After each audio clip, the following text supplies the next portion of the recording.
the transhistorical model of Muhammad in the realization of a modern Islam, not only in a number of articles, but in the important book titled Following Muhammad, Rethinking Islam in the Contemporary World, which was published in 2004 by Edinburgh University Press.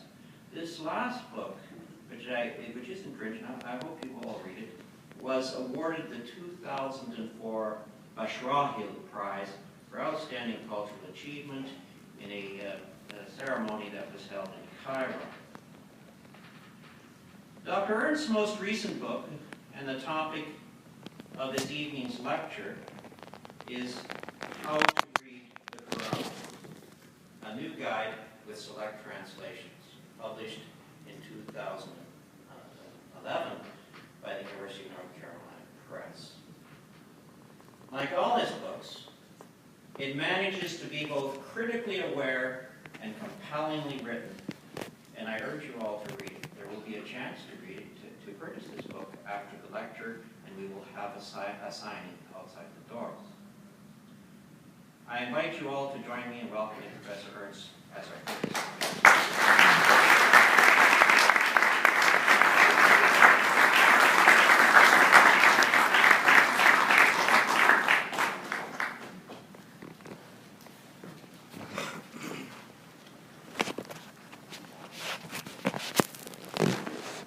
Thank you very much, Daryl, for that very warm and generous welcome.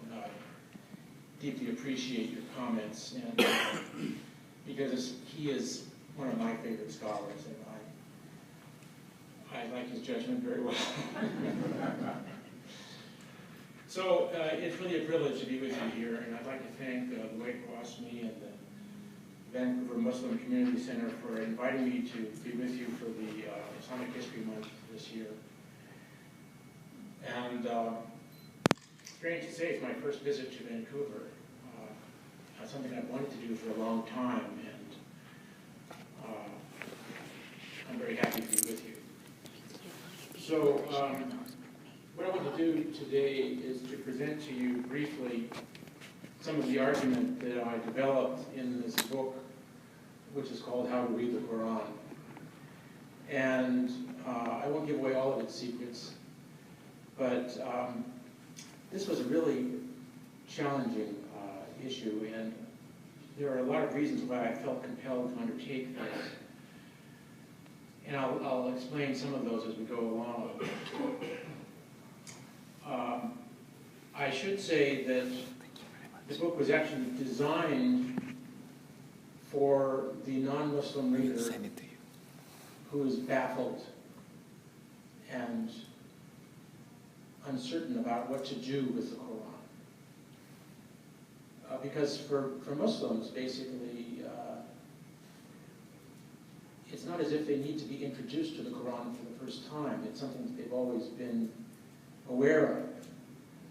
But for someone who is curious about it, who has heard strange things and wants to know about it, if you walk into a bookstore and pick one off the shelf, you may not be sure what to do with it exactly. So let me explain what I have in mind in terms of an approach, and I have a few specific proposals, which I will give some examples for you tonight about how you can actually read this text. But first of all, I want to say what this is not about. This is not about attacking the Qur'an. It's not about defending the Qur'an. And so if anybody is here for that, either of those purposes, you're in the wrong place. But if you're interested in finding out more about how to read it in a thoughtful fashion, this is what we have in mind tonight. And so the perspectives that I'm operating from are really coming from the study of literature and history rather than theology or metaphysics. And that's the way I propose we proceed. Now, what are the problems that stand in our way? I think it's fair to say